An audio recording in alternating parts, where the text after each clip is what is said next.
Welcome back to Sunday School, everyone. I'm Jared Anderson, and this is Engaging Gospel Doctrine, episode 408, Reversals and Fortunes, which covers Come Follow Me, Old Testament Lesson 12, the material for March 20th. Thank you so much for your patience. I cannot believe how fast time is going. I myself have had some pretty radical realignment with work that will allow me more time for the podcast. I finally transitioned past hospice, and so I'm still working at prison and the hospital. Have some other really exciting news that I'll probably bring up later in the episode. And this means that I'll have more time for the podcast, and it also means that, your support will mean more than ever. In one sense, the story of Joseph of Egypt is about the success of someone who is largely a jerk, who has particular skills and connections. We don't know anyone like that, right? But more importantly and seriously, the story of Joseph in Egypt is about accountability and maturity and reconciliation, and it also gets at this fundamental question, this theological question of what is the relationship between the plan of God, divine providence, and human behavior, human weakness, and even human mistakes. So we'll get into some really good stuff. It's also totally valid to have Joseph and the amazing Technicolor Dreamcoat going through your head during this episode. As far as the reading, last week we had 313, we had Genesis 37 to 41.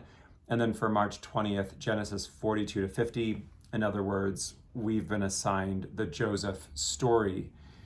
For discussion points, I think one of the most important questions that this reading brings up, in addition to this relationship reconciliation, is what does it take for us to be our better selves?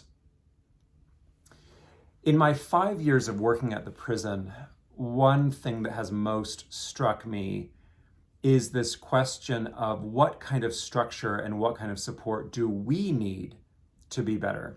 Because this is the basic philosophy of prison and, incarceration and rehabilitation at its best, right? Is that not bracketing at all, any of the complexities around incarceration and the military-industrial complex.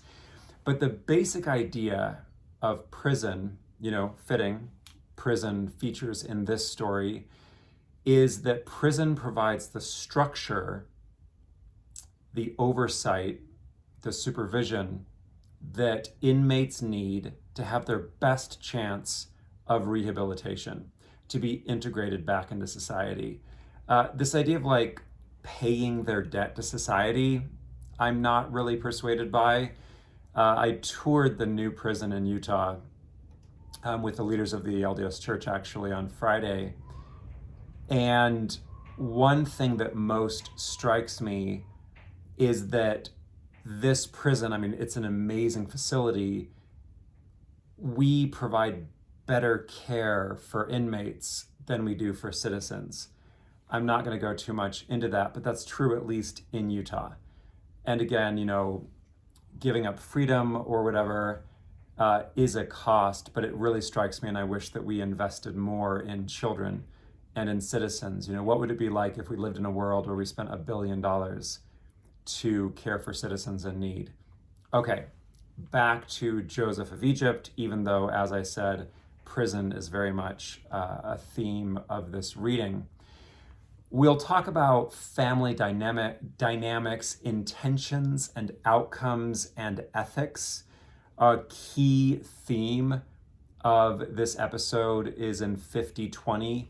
Although you intended me harm, God intended it for good, so as to bring about the present result, the survival of many people. Then we can ask ourselves, how do we make the most of our time in prison? How do we make the most of our time in the difficult circumstances of our lives? It's worth thinking about networks and relationships. And another very, very important theme of these passages that we're reading are preparing for what is to come. How can we have the foresight and the wisdom and the practices where we can take advantage of when things are good and invest and prepare and live in such a way that we can get through when times are difficult. And then I'll conclude by talking about living with proper form. Overview of the reading. Again, we have from Genesis 37 to 50. In Genesis 37, Joseph is Jacob's annoying favorite and tells his brothers about his dreams. In 38, Tamar outwits Judah by questionable means after God kills her husbands. 39, we have Joseph and Potiphar's wife. Joseph is jailed, and we learn that whatever he did, the Lord made successful. In chapter 40, Joseph interprets dreams in prison. 41, Pharaoh has dreams and learns about Joseph sets up food storage. 42, Joseph's brothers beg him for food. Joseph tricks them. 43, hungry brothers have to bring Benjamin. 44, Joseph sets up his brothers as thieves and scares them. 45, Joseph finally admits who he is and puts all their trials in perspective. And then 46 to 50 is kind of the denouement of this story. 46, God confirms Jacob should go to Egypt. 47, Joseph uses the famine to get control over all of Egypt for Pharaoh. 48, Jacob blesses Joseph's sons, but again gives priority to the younger. 49, Jacob's final testament as he blesses all his children and then dies. 50, Joseph cares for his brothers, lives long and prospers, and then dies. And of course, this all sets us up for next episode, where we will talk about the Moses and the Exodus story. Exodus begins, there arose a Pharaoh who knew not Joseph. You will notice a repeating theme of the trickster of subversion, where cleverness outwits those of greater power and status. A primary reason for this theme is that Judah, the southern kingdom, was the less powerful nation as compared to the northern kingdom of Israel. And Israel in general, even though it's the main character in the Bible, was a minor power stuck on the highway between the superpowers of Egypt on the west and Mesopotamia on the east. And whatever your view of Scripture, yes, don't my books look beautiful? I finally got them all off the floor, and I'm very, very pleased. I'm very happy with my books and my bookshelves. One thing I'm proud of is that I have reduced my Bible books to just one bookshelf, and then all the others are my new favorite topics of human nature and relationships and ministry and, motivation and how to help us all be better humans and how to save the world. So whatever your view is of Scripture, we need to take seriously, it is an undeniable fact, that the Scriptures were revealed and inspired within a historical context. So we need to learn at least somewhat about that historical context so we can understand the Bible in its historical context. Now, I stand by the fact that the most important thing about the Scriptures is how we apply them in our own lives. So I will always champion a devotional reading of the Scriptures as most important, but that devotional reading of the Scriptures can be the most responsible and constructive as we have some understanding of text and context. And again, that is why I'm doing this podcast, to prioritize the devotional spiritual reading of the Scriptures, but with an awareness of the historical and textual issues. Okay, let's dig into the reading. So Genesis 37, it's kind of a relief how human these biblical characters are. Jacob clearly prefers Joseph and makes no secret of the fact. The favorite son of his favorite wife, as the musical so hilariously emphasizes. We need to let Joseph and other scriptural characters, Nephi, be annoying. In fact, there are a lot of parallels between Nephi and Joseph. there is some redemption and depth in the fact that Joseph is immature and excited and annoying in chapter 37, but has a more mature and grateful approach when he is older and reunited. After all the tricks, although I'm going to, the Jewish Study Bible brings up some really, really good points about what Joseph is doing when he tricks his brothers. There are interesting signs of narratives being woven together in our current form of the text. So first, please get a modern translation of the Bible. I will say this again and again.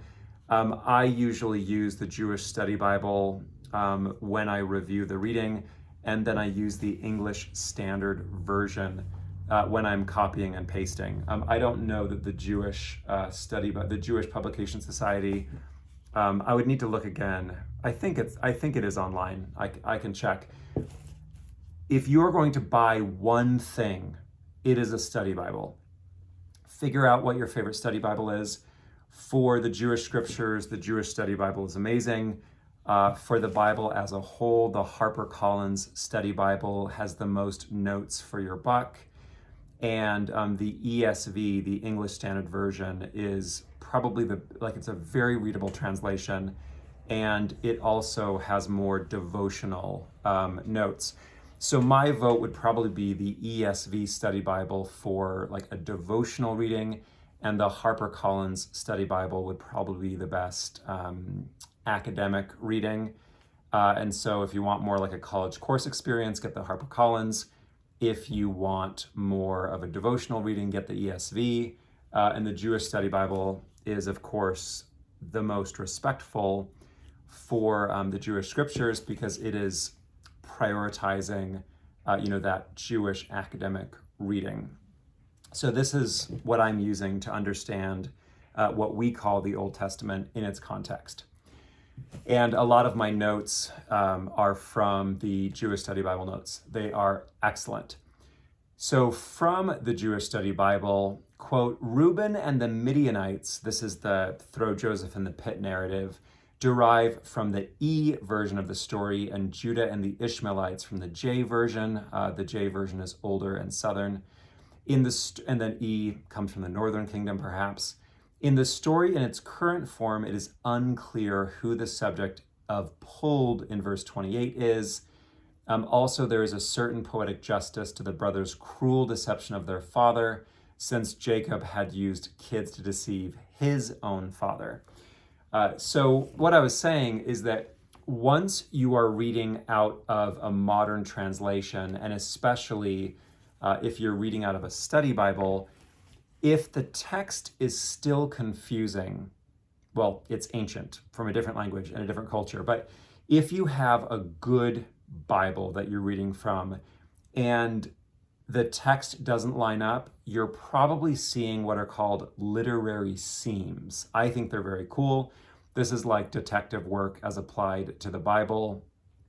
And these are hints and evidence of older forms of the text. For example, the Tamar story in chapter 38 does not really fit in this Joseph story. It's kind of stuck in there. It's this standalone story about Tamar. Yes, the similarity is Judah, but again, it doesn't really fit in with the rest of the story. 38 is a brilliant and edgy narrative where God kills Tamar's husbands, and several cultural values are important to understand in order to understand Genesis 38. We have what's called, first, the primacy, the utter importance of continuing the family line. The theme of this chapter is that continuing the family line is most urgent and the greatest good. And then we have something called levirate marriage, binam in Hebrew, which is that if the oldest son dies, the brother needs to marry the oldest son's wife, and this is like inheritance law, ancient inheritance law, then the children of the older brother's wives are considered to belong to the older brother. So that's what it means, like raising up children to the brother. So again, we have familial inheritance laws here. And Onan and the others like violate this like sacred legal responsibility. And so that's why God strikes them dead. Judah doesn't know this. He freaks out. He keeps Tamar as a widow in his household. These are like big multi-generational households. And so Tamar takes matters into her own hands. She masquerades as a temple prostitute. And, for payment, she's like, give me all your major credit cards. The signet ring and the staff was like driver's license and credit card. I mean, it was that big a deal. And so Tamar gets pregnant. Judah gets all like righteous indignation and says like, I'm going to put you to death. And then of course she pulls out the identifiers and says, well, here's the dad. What do you want to do about it? And again, this is that like trickster reversal. And it's a common theme in the scriptures in general, but especially in these chapters where deception and trickery are possibly justified, but whether or not they are justified, God uses these tricky human choices to further God's plan. And I do believe that one of the best ways to look at this question of theodicy, which is how can we explain the terrible things that happen and what kind of intervention does God engage in the world? The interpretation that seems most responsible to me is the idea that we live in a broken world. We live in a world where terrible, terrible things happen. Russia's invasion of Ukraine is on all of our minds, and it's just so, so heartbreaking. And we humans have done terrible things to each other pretty much throughout the history of humanity. The difference is that now we are more interconnected than we ever have been before, and we are communicating with each other. We are helping each other more than ever before, and we are taking in more information than we are designed to handle. And I really hope I hope and pray that each of us can find the way that works best for us to find that peace and focus on how we can best manage crises and issues, global and local, in our own personal lives, and find that way for both peace and productivity. We're going to get back to the ethics of this issue during our discussion. But again, in something like a Sunday school discussion, it's very important that we at least name what's going on.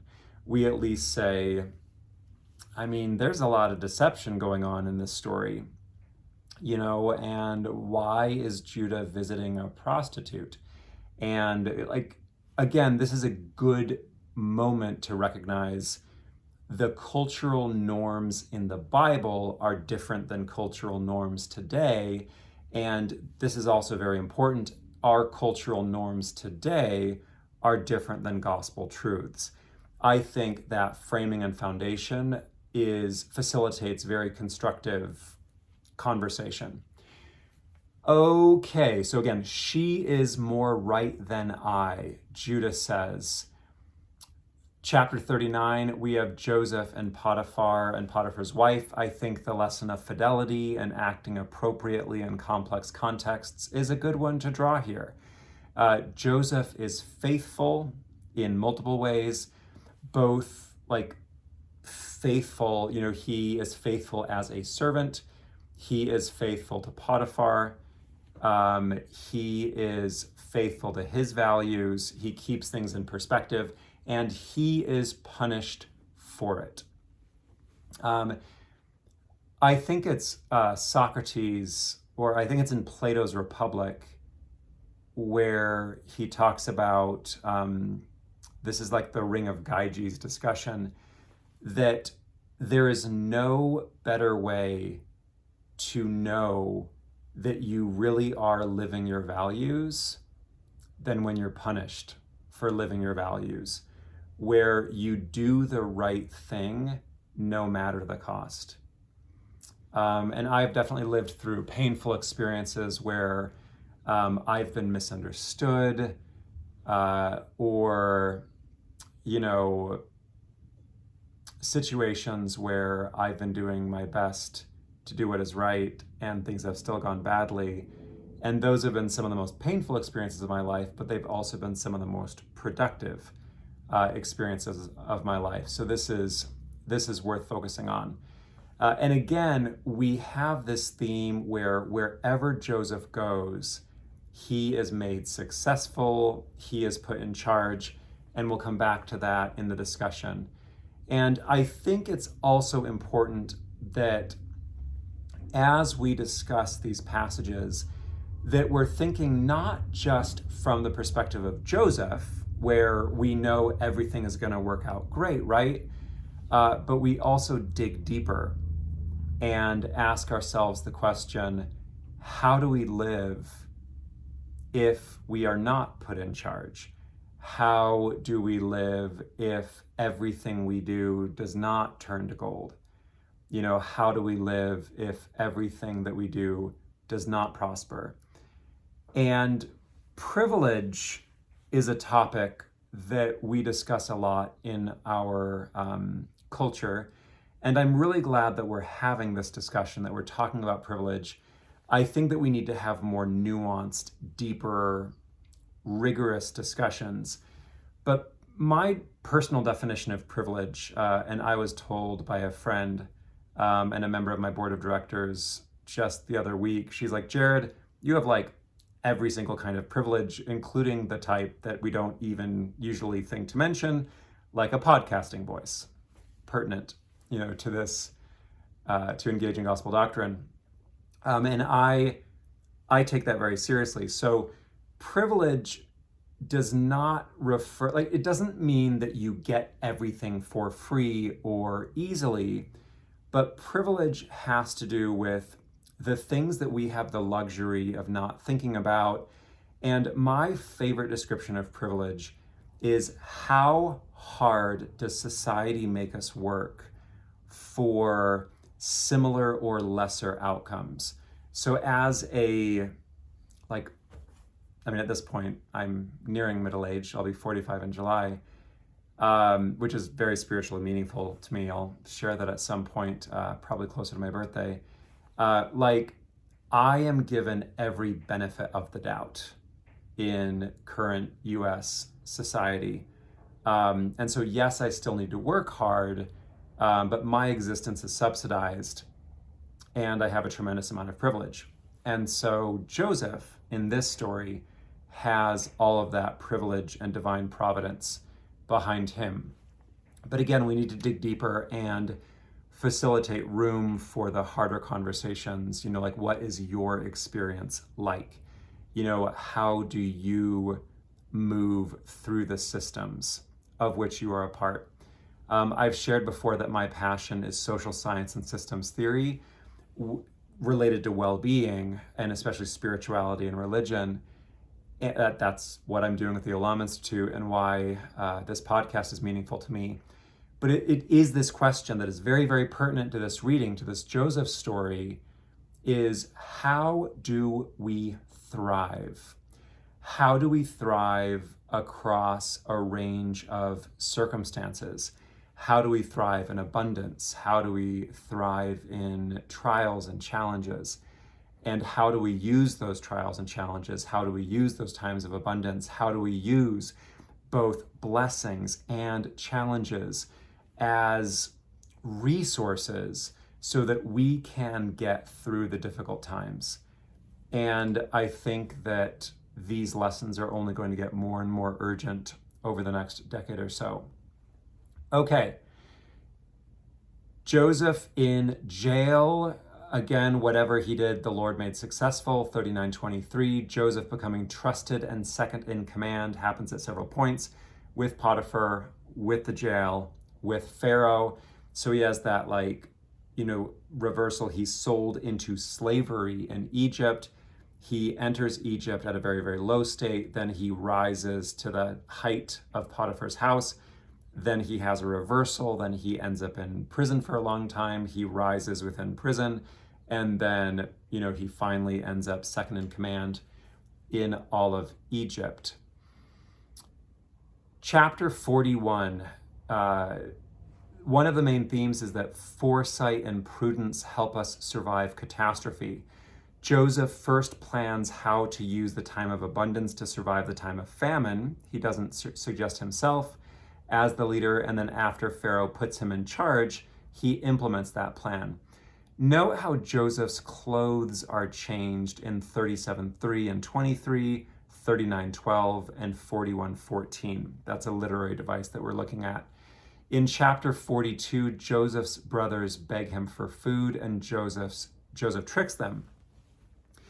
So initial reading of this story, it does seem like Joseph is a bit of an arrogant jerk, but the notes in the Jewish Study Bible highlight the way that Joseph's behavior provide Joseph's brothers an opportunity to be accountable, an opportunity to be their best selves. So again, this trick may be justified, and this is what I like calling emotional jujitsu. Don't push or argue with people, just hold them accountable for their own behavior. I love the idea of invitation rather than rejection. We don't necessarily need to reject people. Yes, we should have boundaries.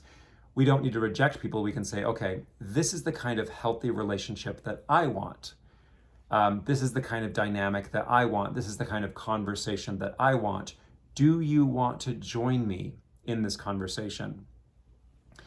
As the Jewish Study Bible notes, Joseph's test requires the brothers to confront anew the factor that led them to commit their infamous crime. Their imprisonment reenacts Joseph's own fate.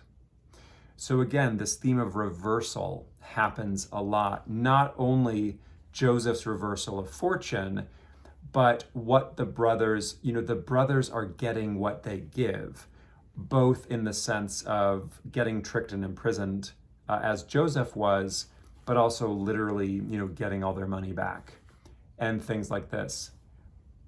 So this is brothers are receiving what they gave Joseph, but in this pivoted version that benefits everyone. 43, hungry brothers have to bring Benjamin. Note that even in the midst of famine, they have not used the silver that was returned to them, but they return with more than before. This is the theme of accepting full responsibility and accountability. This is vital. As Jacob says, if I am to be bereaved, I shall be bereaved. It is also poignant how Jacob and his sons need to be pushed to their absolute limits before they go back to Joseph and before this happy reveal and another reversal or righting of circumstance. Quick academic note, see how Jacob uses the ancient term El Shaddai, which is usually translated as the Almighty. Shadim in Hebrew means breasts. Shad means breast. And so El Shaddai might mean the many-breasted goddess or something. So this may be an ancient reference to some goddess. Again, I think it's really cool how there are those nuggets in the scriptures. And again, it's up to each of us to figure out how these little historical and textual points fit into our own theology and worship, but I like highlighting them, not as the main focus of the episode, but I know different people are looking for different things or listening for different things. Another note from the Jewish Study Bible, once again, Jacob's beloved son is being brought to Egypt, only this time with his father's knowledge and consent, and as a sign unknown to all but Joseph, of healing rather than estrangement. Jacob's beloved sons are a key to this narrative.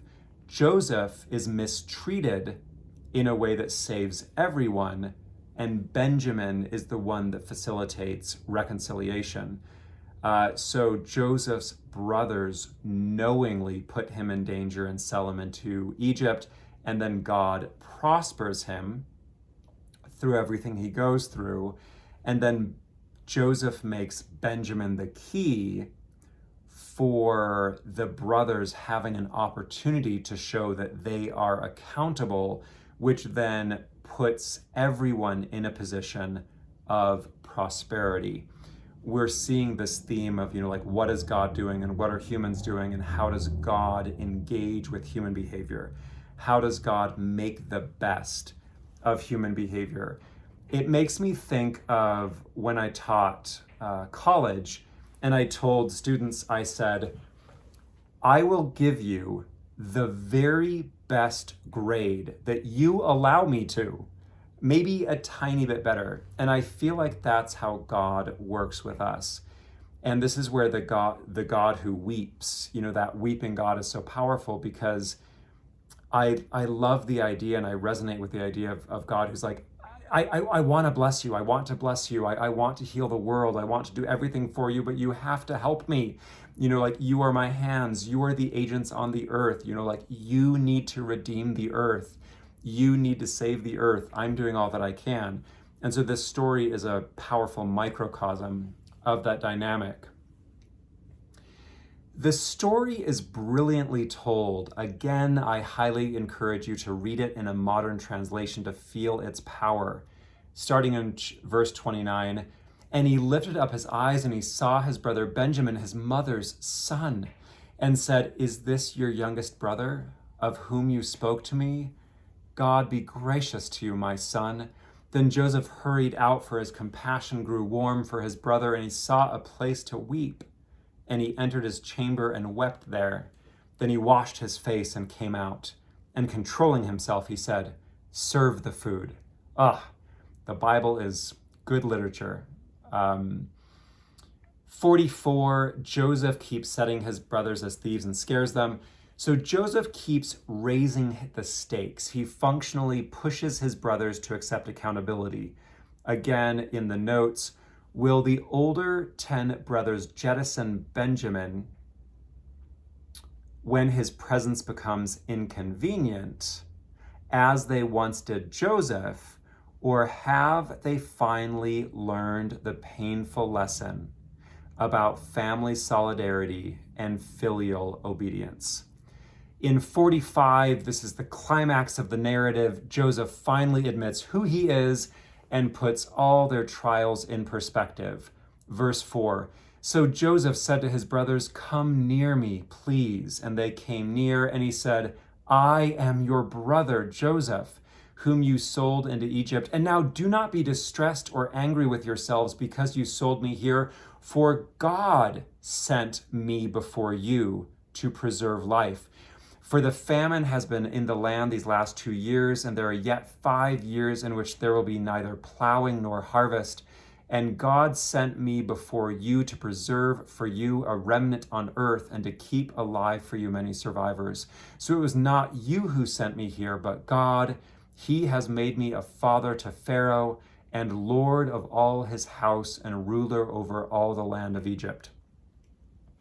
Again, this is a very, very rich story. So many dimensions and allusions and reversals and wordplay are going on.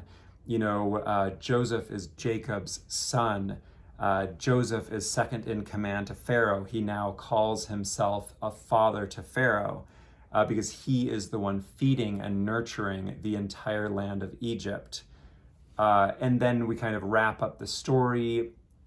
God confirms Jacob should go to Egypt, famine, blessings, finally, final testament, more reversals. So what should we discuss in these chapters? Again, brilliant, brilliant stories, so much to appreciate on a literary level. Also, I hope the audio quality is great for this episode. I finally got a nice little happy podcasting microphone. I like it because it's bigger podcasting microphone, but it also can plug into the phone. So again, I hope it's a good quality. Let's talk about a few issues. Again, note the family dynamics where similar things happen from generation to generation. Systems theory is one of the most powerful lenses, framings, perspectives that I've ever come across. I want to focus a PhD at some point because I can't get enough school on organizational psychology, systems theory, this question of how do we create healthy systems that can change the world for the better. So the story of Joseph and his brothers is a story of reconciliation and providence within these complex intergenerational patterns. And it's poignant to notice what gets better and what doesn't, what keeps happening. So for example, you have this theme of God blessing the younger instead of the older. And even though Joseph benefits from being the blessed and chosen and preferred younger son, he still gets upset when his father blesses and prioritizes the younger son Manasseh over Ephraim. So very, very interesting. I'm really glad that a deep reading of these chapters highlights this importance of accountability. And I really believe that we as human beings are as good, productive, whatever you want to say, as we are incentivized and empowered to be. And so in this story, again, you see how Joseph applied himself and prospered no matter what situation he was put in, whereas Jacob and his other sons had to be brought to death's door in order to even have a chance for reconciliation. And then that reconciliation, that survival, only happened because of what Joseph did. And this is very true, that in all the systems of which we're a part, there can be a couple key leaders or key figures, and we can be transformative. All of us can engage in transformative leadership. We can become transformative parts of our system. I think I've mentioned before the book Failure of Nerve, Leadership in the Age of the Quick Fix by Elliot Friedman, and he's also the one who wrote From Generation to Generation about family systems theory. And he says, he doesn't say like train everyone to be a leader because everyone doesn't want to be a leader. He says, find those who are naturally leaders and empower and nurture and mentor them. And then the whole system will get better. That is very powerful, and we see it in these narratives. Okay, making the most of hard situations. How do we make the most of our time in prison? The Bible does not say how long Joseph was in prison. We know it was years. And this is a very fitting time for me to be recording this episode because I am coming up on 6 years of being divorced. I was divorced in June of 2016, and that completely broke me open, as I've shared before. And in order to maintain hope, I imagined my 45-year-old self. I literally visualized my 45-year-old self. And it was a really powerful spiritual experience. And as I turn 45 in July, I will have my divinity degree. I will be established in my chaplain career, and I will very likely be an officer in the Army Reserves.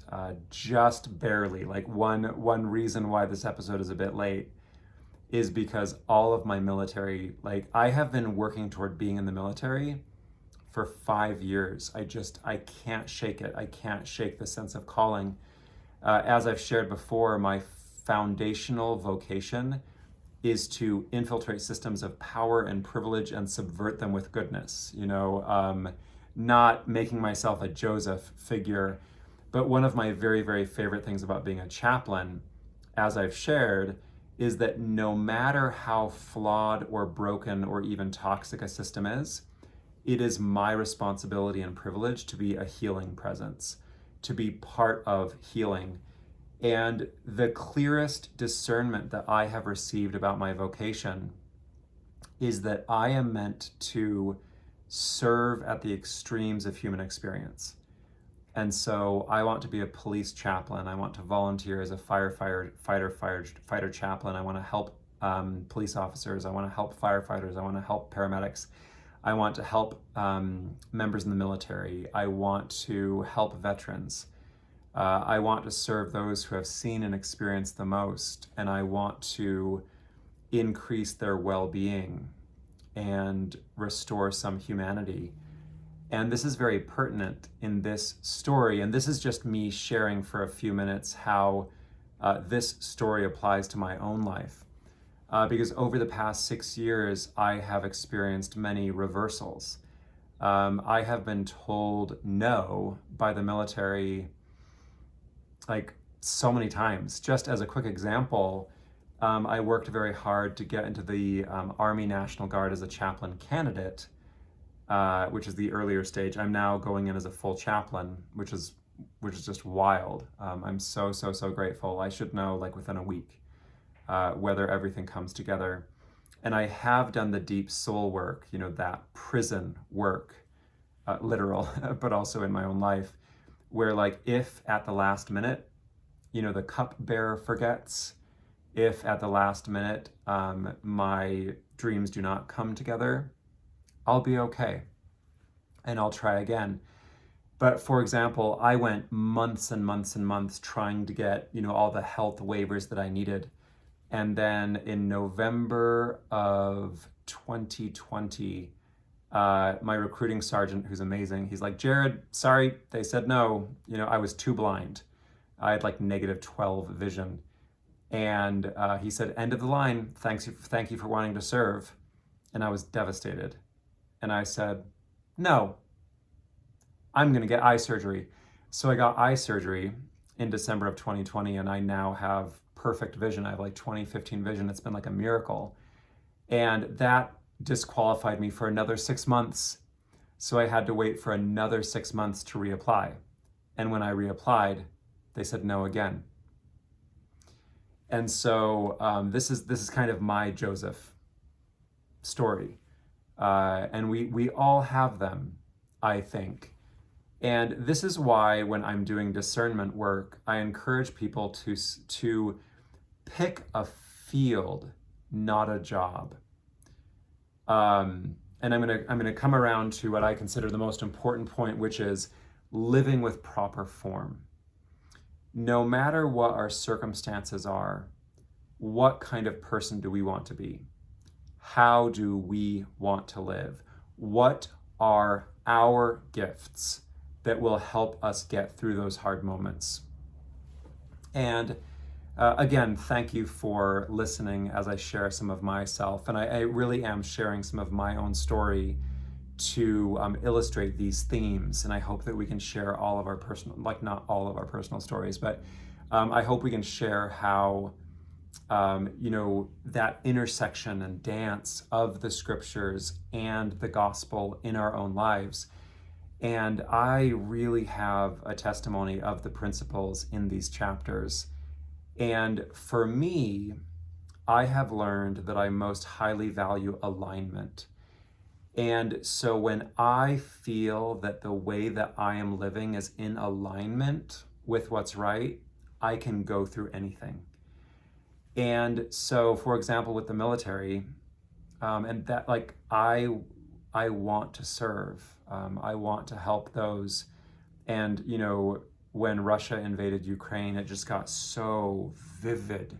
I had already gotten the sense that I want to be a first responder chaplain, but even that seemed unimportant. with everything going on. And and then shortly after, like, things started coming together incredibly fast. And that's what happens with Joseph, is he has that night after night after night, month after month, year after year in prison, including when he's forgotten. And then everything comes together for a moment. And in some ways, and sometimes, everything will come together in a moment, and other times they won't. For example, like, relationships are something that has been most important to me. And I feel like my character and my soul and my life and my profession are all coming together incredibly quickly. Relationships have not yet. But again, we all have a different relationship with these principles. Okay, relationships and networking. I'm very pleased because I helped my 20-year-old and 18-year-old both get engineering jobs, including my son get a dream job in neural interfaces. Look it up. Like connecting computer chips in the brain and wild science fiction stuff. Relationships and networking are so, so important. I hope that we can meditate some on preparing what is to come. And here's what I want to share about preparing for what is to come. Develop habits and preparation where we live in a way where we will be okay, at least for a while, as things get hard. That's the vision of food storage. The vision of food storage is not to have 200 pounds of wheat under your mattress. It is to have a lifestyle that is sustainable, that will also carry you through if you have a month or two of unemployment, or if prices get really, really high, as they very likely will, considering Ukraine is the breadbasket of Europe. And I'm feeling very motivated to go to Costco. So, for example, here are a couple of my habits. I really love sprouting lentils. Look it up. I love it. Like, we always have sprouted lentils on hand. I've eaten mostly vegetarian my entire adult life. What I've been doing recently, I got this massive stock pot for Christmas, and I make literally like 30 pounds of this amazing, nutritious vegetarian food. And my kids and I just like eat it, until it's gone. I've been making bread more often. That's new. My 11-year-old teased me. And so again, it's not so much that I want to talk about myself, although I love talking about myself. I really am wanting to share how my own personal experience intersects with these gospel principles and these passages. So think about how you, in your context, with your skills, how it makes sense. And a big reason why I feel so motivated to get trained with firefighters and paramedics and military. I mean, to be honest, like, I love training and I love education, and I feel very motivated to be in a position where I can be very, very useful in a disaster. And so again, each of us, with our level of ability, resources, whatever it is, with your network, with your family, with your cohort, whatever it is, ask yourself, how can I best prepare? And the answer may be your ward. It may be your family, it may be your job. We're all in different circumstances. But I think it's very important that we are living a lifestyle that prepares us for what is to come. Joseph had a dramatic degree of foresight, but it's true of all of us, like, whatever our particular circumstances are. And I will fully admit it's getting harder for us. Of course, half the world lives on less than $1 a day. So if, like most of us, if you're listening to this podcast, you probably are, in that upper percent of resources. But no matter what our circumstances are, and I'm really grateful for the amount of good that the church does. The church does a tremendous amount of humanitarian good in the world. And the church, for its size and also just in general, is unmatched. when it comes to emergency preparedness, disaster response. I mean, it is amazing. I'm writing one of my final term papers in divinity school on, religious and non-religious responses to disaster. Okay, so in conclusion, live with proper form. And this is a summary of my philosophy, my spirituality, which is whether or not we get to be in charge of Egypt, whether or not all of our dreams come together, whether or not we have these happy reversals, I deeply believe that we can live in such a way that gives God the best chance to take care of us, that gives the best chance for reconciliation in our relationships. And to whatever degree we have reconciliation, to whatever degree we have prosperity, which means a lot more than money, we can live in a way where we live into our gifts and we can experience that peace and comfort and alignment, whatever our circumstances. Thank you so much for joining me for another episode of Engaging Gospel Doctrine. Again, please support the podcast if you can. I'm very sensitive to all the, the difficult situations people may be in. I am providing this podcast as a service. We got some good donations. The podcast is not yet sustainable because we don't have those monthly subscriptions. I will email those of you who have subscribed before so that we can get those subscriptions back up. If you haven't subscribed yet, please do. And I love this podcast. One reason is because it allows me to live out the values that I have for the Olam Institute. And I consider everything that I do open source.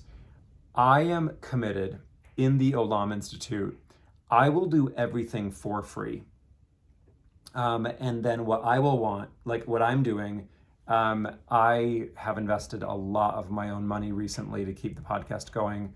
I have literally needed to move money from my checking account to the Olam business account.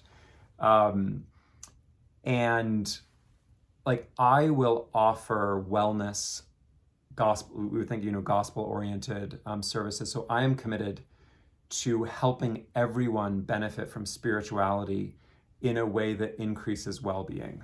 Like that is the purpose of the Olam Institute. And in Engaging Gospel Doctrine, I strive to teach the gospel and teach the scriptures in a way that is historically responsible. It aligns with social scientific principles of well-being. I am bringing all of my gifts. I am bringing everything I have to the table. And I don't, I'm very clear that like, I am not selling the podcast. I am offering the podcast for free, and whoever is able to share out of your abundance and support the podcast, that is a gift. So it is an exchange of gifts, and I think that aligns very much with both gospel principles and also the theme of this particular lesson. So again, thank you so much for all of those who are keeping the podcast going. Thank you for listening to the podcast. Share it. Let's keep the conversation going. And thank you. Have a great week.